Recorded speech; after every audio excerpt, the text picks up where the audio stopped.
You mean bread and butterflies? Oh, yes, of course.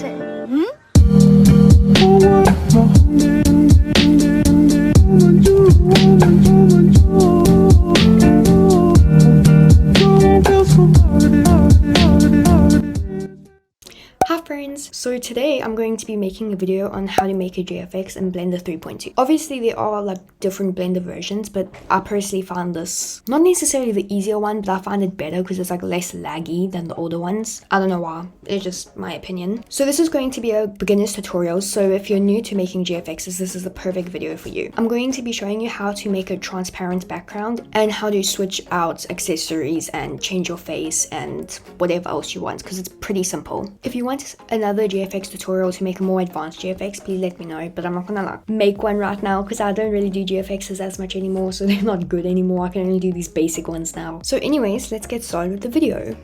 So now you want to go to the Roblox homepage and then you want to click create. Once you get to the create dashboard, you need to go to create experience. If you don't have Roblox Studio, you're going to have to download it because yeah. But if you have Roblox Studio, you can just like let it do its thing, I guess. When Roblox Studio opens, you should come to this page and make sure it's on new. So basically you just want to go to base plate. It doesn't matter which one you go to, if you go to classic or the new one. And then when you get here, you want to change this to plugins. And then download this plugin. You can just get the free one because I don't think there's a difference, but anyways. Once you download the plugin, you can go to plugins and then click on it. Now you can put in the username of the person you want to make the GFX of. In my case, I'll just use myself and use it for my thumbnail. And then you have to make sure that this is crossed, like there's a cross there, and then spawn R6. You need to have R6 if you want to use the woman rig, otherwise it just like messes up. Once your avatar has loaded, you can change the face by going to the catalog in Roblox and just choose a face. Then you just need to double click this code and then copy it, and then go here where it says head and then where it says face, and then you just want to paste the texture into there.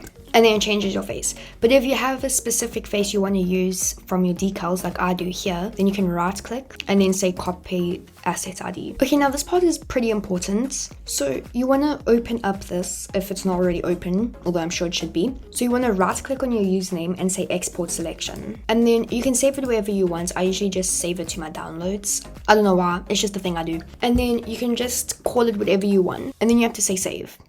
And then before you go to Blender, make sure to delete everything except for your accessories. So you want to delete your left arm, your left leg, your right arm, and your right leg, and your torso.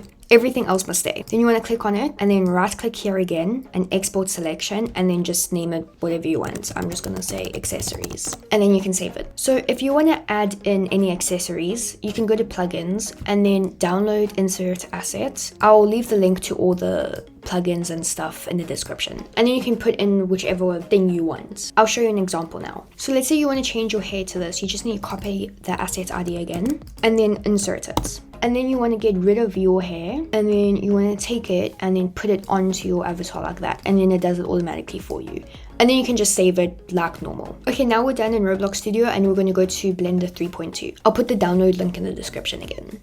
So when you open Blender, this is the screen you'll come to. Just like completely ignore this. Unless you have stuff already saved, then you can just open that file. But if you don't have anything saved, just like click out of it. And then there's going to be like a little cube and you want to click X on your keyboard and then left click to delete it. It's pretty self-explanatory. And then this part you need like, this is where you need the woman rig. So you want to go to file and then you want to go to open and then say don't save because like you don't need to save that. Then go to the place where you saved the woman rig. So here's my woman rig and then you're just going to say open. So then you've got this purple funny looking thing or whatever color that is. And now you want to go to the head. To move your camera like this, you click shift and the little squiggle thing. I don't know what it's called. And then you want to delete the eyes, hold shift to select multiple things at once. And the head and the teeth. And then say X and then delete. Then you just have this body, which is nice. And you want to click on it anywhere. It doesn't matter where. And then this part gets a little bit complicated. Not really if you get the hang of it. But like if it's your first time, it's going to be a bit confusing.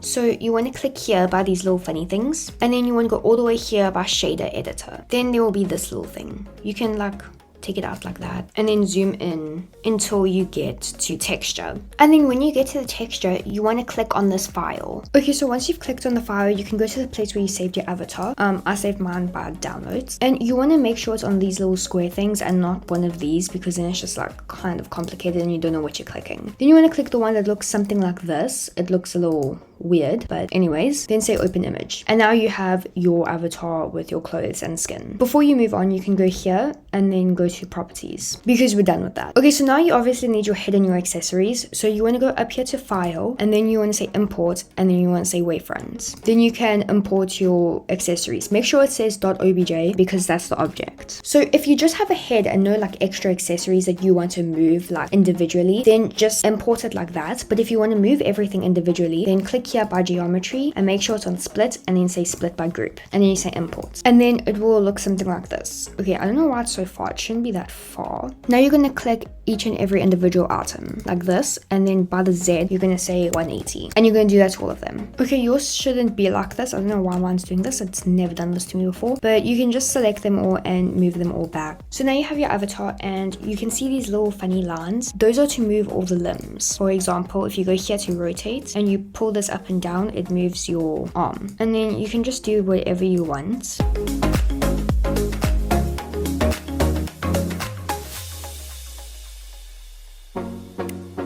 And then you've got that. If you want to move your head, for example, you want to do this. You want to select everything, but before you move it, go to edit and then go to menu search. You want to type in origin, and then you want to say origin to geometry. So then it can go straight in the middle and it'll be way more accurate. And then you can tilt your head whichever way you want. When you're done with the arms, you can do whatever you want with the legs. I normally just like kick it back a little bit and then make it go a bit in or something. And then I would usually move the body to go like a bit that way or something. And then you want to move the handbag and the necklace with it, and then you're done with the posing. Okay, so to render it now, you want to go to this little camera thing, and you want to make sure it's on cycles, and you want to go all the way down to where it says film. You want to open that, and you want to say transparent. After that, you go to this little thing where it looks like a little printer, and you want to put the size. You can do any size you want. I usually just do 1000 by 2000. This is your pixels. After that, you want to go here where it says file format, and you want to click it, and you want to say PNG. After you click PNG, make sure it's RGBA so that it can be a transparent background. Okay, so now that you're done with the camera settings, you want to add the camera. To add the camera, you need to go down here where it says add, and then go up to where it says camera. Then you can click this little button here with the camera so you can see what it looks like, and then you want to use shift and that funny little squiggle thing again to move it. The camera's a bit too long for me, so I'm gonna make it a bit like shorter. Okay, so now when you're happy with like your pose and everything, you need to go to add again, and you want to go to light, and then you want to go to sun. So then there will be like a little circle thing there with a line, and you want to rotate the line up so it can go onto your avatar, and you want to move the light up. I'd recommend making 2 or 3, so you can say Command C and Command V, or Control, depending whether you're on Windows or Mac, and you just want to like put a few. You can adjust it however you want, depending on how you want the shadow and stuff to look. So I'm going to do that. Before you render, you can look what it's going to look like by going down here and then going to this little ball at the very end. And there it shows you how your GFX is going to render. It looks pretty good with the lighting, so I think I'm happy with it. When you're ready to render, you can go up here where it says render and then say render image. And now you just have to wait until this bar down here is done. Okay, so now that the GFX is done, we can say image, save as, and then you can save it wherever you want. I'm just gonna save it as how to make a GFX and then say save. Thank you so much for watching today's video. I hope you enjoyed it and it helped you. If you have any questions, you can let me know down below in the comments and I will try and help you. If you want more GFX videos, then you can just suggest it in the comments, whatever you want to know. I also want to say thank you so much for 1,000 subscribers. It's insane. I feel like every video just includes me thanking you guys for the amount of subscribers I have. But like, I'm so grateful and I don't know how to react because it's like, I don't know, it doesn't feel real, you know? But I just want to say thank you so much and I truly appreciate everything. Make sure to like and subscribe if you liked the video and if you want to see more of my videos. I'm going to be posting a lot more often nowadays because I'm actually motivated and I'm not so busy with school anymore. I also wanted to ask if you guys would be interested in Bloxburg house build commissions because I'm willing to do commissions for building houses, but I'm not sure what kind of payments I should accept and how much to do my prices for because I can't do interior to save my life. I hate doing interior. It'll take me like 2 or 3 weeks just to do interior. So I'm only going to do exterior. I might do interior layouts, but I'm not too sure. I'm not very good at that. Like, my own house in Bloxburg literally doesn't have any walls on the inside. It's just the exterior. That's literally all I've done. And the floor on the inside. But nothing else has been done. So if you guys would be interested in that, please let me know in the comments. And I'm thinking that I should make a Bloxburg layouts video if you would be interested. Please respond to this in the comments. Say something. Please, I need to know if I should or not. I know most people don't make it this far into the video, but if you did, then you should comment this emoji. I can't think of one right now, but I'll put one on the screen. Okay, I think that's all I wanted to say. Thank you so much for watching. Bye!